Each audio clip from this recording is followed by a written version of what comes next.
जय हिंद दोस्तों, आपका MS चौहान और आप देख रहे हैं अपना चैनल फैब विज्ञान।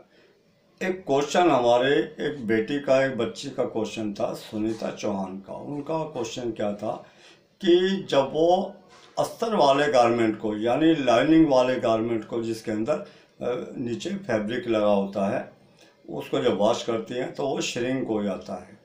वो श्रिंक क्या कि जब वो प्रेस करती हैं तो वो फैल के बाहर निकल आता है। तो इसमें होता क्या है कि ये प्रॉब्लम होती क्या है कि जब हम कपड़े को स्टिच करते हैं, उसकी सिलाई करते हैं, तो सबसे पहला प्रोसीजर होता है, इसको हम श्रिंकेज निकालनी होती है। श्रिंकेज निकालने का मतलब ये है कि उसको पानी में डिप किया जाता है कि सबसे जो ज़्यादा टाइम जो लेता है वो लैक्रा है, लास्टिक है, यानी जो स्ट्रेचेबल होता है।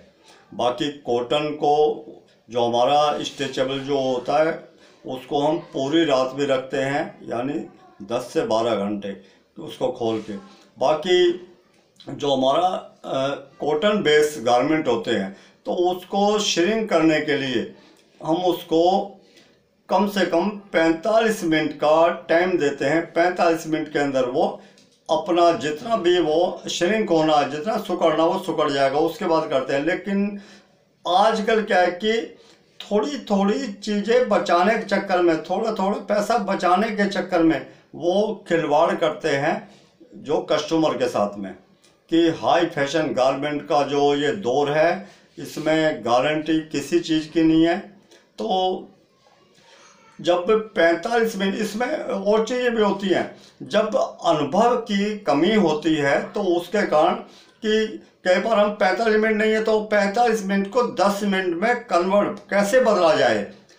जब वॉशिंग मशीन हमारी है, मान लो कोई वॉशिंग मशीन, उसे पानी डालें, उसके अंदर कपड़े को डाल दें, उसको 10 मिनट घुमा दें, तो वो कपड़ा एक तरह का वो जितना श्रिंक होना वो हो जाएगा।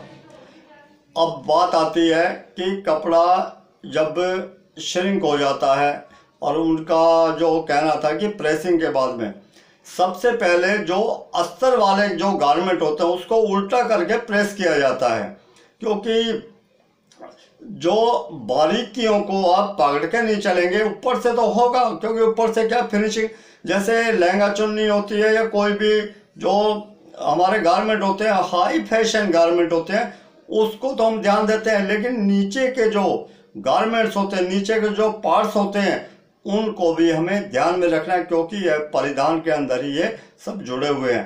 तो उसमें क्या है कि भाई आप सबसे पहले उसको उल्टा करें, उल्टा करके। अब इसमें एक चीज़ होती है कि वो कहते हैं फैल जाता प्रेसिंग के बाद।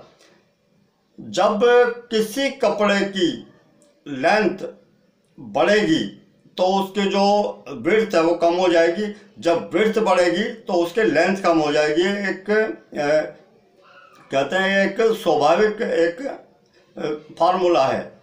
तो जब हर एक गारमेंट का अलग नेचर होता है कि जैसे उसके अंदर कुछ गारमेंट ऐसे होता है 20 से 25% वो श्रिंक हो जाते हैं, और कुछ पॉलिस्टर बेस्ड गारमेंट होते हैं वो श्रिंक नहीं होते। जैसे उसमें हमारा, हम इसमें जो ले लेते हैं अपना,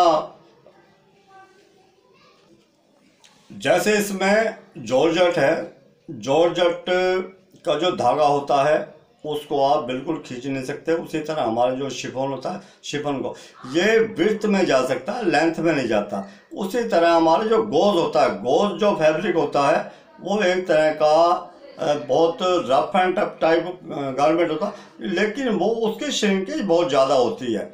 तो जब भी हम गारमेंट को बनाते हैं उसको हमें श्रिंक करना चाहिए। और श्रिंक करने के बाद सबसे बड़ी बात क्या होती है, जितनी देर हम पानी के अंदर उसको डिप रखेंगे उतनी देर हमारा कपड़ा वो श्रिंक होता रहेगा।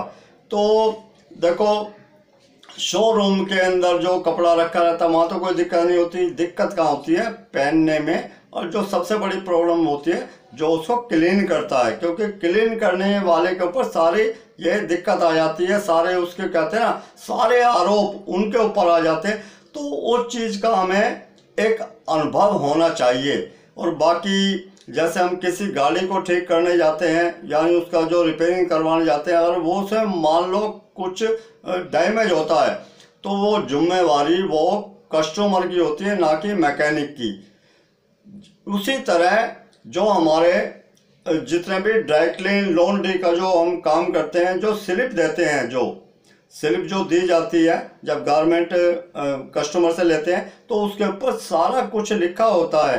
क्योंकि सबसे बड़ी बात क्या है कि कंपटीशन कर तो रहे हो आप, लेकिन उन चीज़ों को आप अपने लाइफ के अंदर, अपने व्यापार में उस चीज़ को जोड़ नहीं रहे। वो जोड़ना चाहिए, क्योंकि ये जो चीज़ है, कोई जो हमारे ड्राई क्लीनर हैं, हमारे क्लीनर हैं, कोई भगवान नहीं होते वो, कि भाई वो भी काम कर रहे हैं, उन्हें सिर्फ काम करना है, उसमें और प्रॉब्लम जो होती है, लेकिन उसके विषय में हमें मालूम होना चाहिए, उसके विषय में हमें अनुभव होना चाहिए। और अनुभव कब आता है? जब कहते हैं ठोकर लगती है। जब एक हमारे भाई ने बहुत अच्छा एक स्लोगन लिख के दिया था कि बिना चोट किए मूर्ति नहीं बनती, क्योंकि किसी भी मूर्ति को तराशने के लिए उस पत्थर को, उस लकड़ी को या उस चीज़ को एक तरह का उसको ठोकना पड़ता है, उसको उसका जो ढांचा देने के लिए, उसका स्वरूप देने के लिए। बिना हथौड़े छेनी के काम नहीं होते। तो उसी तरह जो हमारे जो काम होते हैं उसको बहुत डीपली लेके चलें। और ये क्या है कि सबसे बड़ी बात क्या है कि भाई मेरे जो वीडियो लंबे क्यों हो जाते हैं, ये एक लगाव की बात है कि मेरे से पहले मेरे परिवार में नहीं किया और मेरे बाद भी नहीं करेगा, कि मैं गलती से या कैसे इस लाइन में आ गया हूँ। लेकिन क्या है कि जो भाई जो इस लाइन से पुश्तों से जुड़े हुए हैं, पुश्ते नहीं जिनका काम होता है, वो क्या कहते हैं कि अपने बच्चों को इस काम में लेके नहीं आएंगे। वो क्यों? क्योंकि उसमें बहुत स्ट्रगल किया, उन्होंने बहुत मेहनत किया। उस टाइम तो कुछ केमिकल वेमिकल होते नहीं थे, मशीनें कुछ होती नहीं थी। उनको मैं प्रणाम करता हूं, क्योंकि मैंने देखा है, ये आंखों देखी बात है। क्योंकि मैं कोई लिखी पढ़ी बात नहीं करता, कई सुनी बातें, हमने ये देखा है और इसको भुगता है। तो दोस्तों, श्रिंकेज का जो मैटर है, इसमें एक तो सबसे पहले आप इसमें हैजर्ड केमिकल यूज़ ना करें। हैजर्ड केमिकल यूज़ करेंगे तो उसको आपका प्रोसेस लंबा करना पड़ेगा, यानी पानी में ज़्यादा देर तक आपको डिप करना पड़ेगा। उसके लिए आप यूज़ कर सकते हैं, उसके अंदर सोपड़े यूज़ कर सकते हैं, यानी पहले उसको नॉन कास्टिक लिक्विड सोप यानी NID वगैरह यूज़ करें। और ज़्यादा कपड़ा आपका मैला है तो उसमें सोडा वगैरह ना डालें। और जो सोडा डालते हैं तो वो कपड़े के दुश्मन है। सोडा डाला जाता है, उसकी एक टाइमिंग होती है, कि उसकी विधि होती है कि हर एक कपड़े के ऊपर सोडा ऐड करना एक तरह का, इनको हम नौसिखिया ही समझेंगे। हल्का सा अगर मान लो आपको कपड़ा ज़्यादा गंदा है तो आप उसमें जो हमारा लिक्विड होता है, इसमें अमोनिया लिक्विड, वो आप यूज़ कर सकते हैं। तो बाकी इसमें बेकिंग सोडा, मीठा सोडा भी यूज़ कर सकते हैं। और इसके अंदर आप एस्टिक एसिड भी यूज़ कर सकते हैं। ये कि जीवन दायनिक एक ये रसायन है।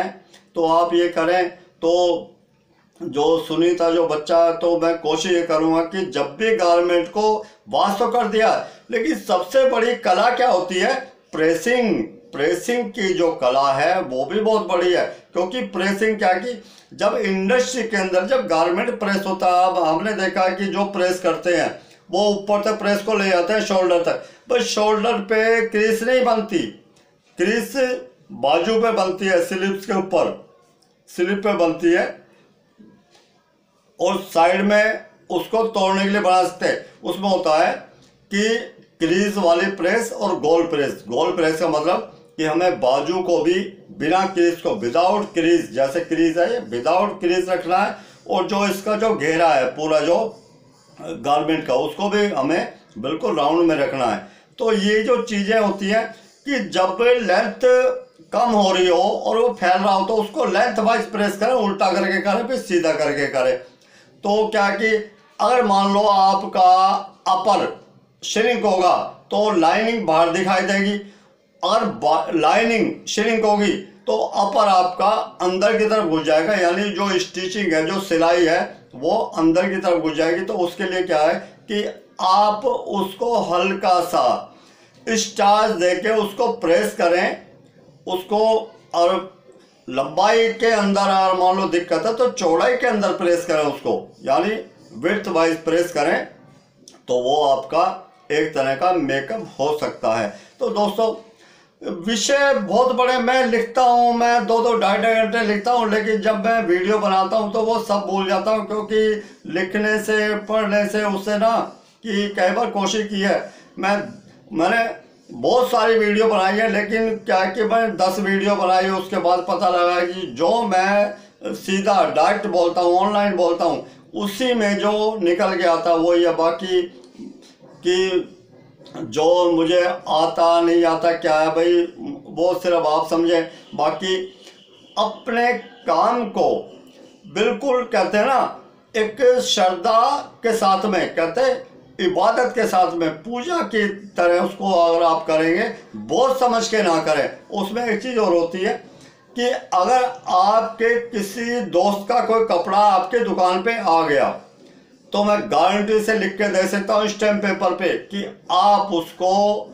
करेंगे नहीं, करेंगे क्या, और टालते रहेंगे, टाइम नहीं मिला हमें, वो नहीं मिला हमें, ये नहीं मिला। अब होता क्या है, जो हमारे जो परिभाषा जो आजकल इंग्लिश में बोलते हैं कि टाइम इज मनी, लेकिन मनी का क्या है, और किसी के घर में लड़ाई होगी ना पड़ोस में, वहां जाके हम 2 घंटे खराब कर लेंगे, मोबाइल पे खराब कर लेंगे, लेकिन ये अपने जो किसी दोस्त यार या किसी जान पहचान का कपड़ा होगा उसे नहीं करते। क्यों नहीं करते? बिना डर के हम काम नहीं करते।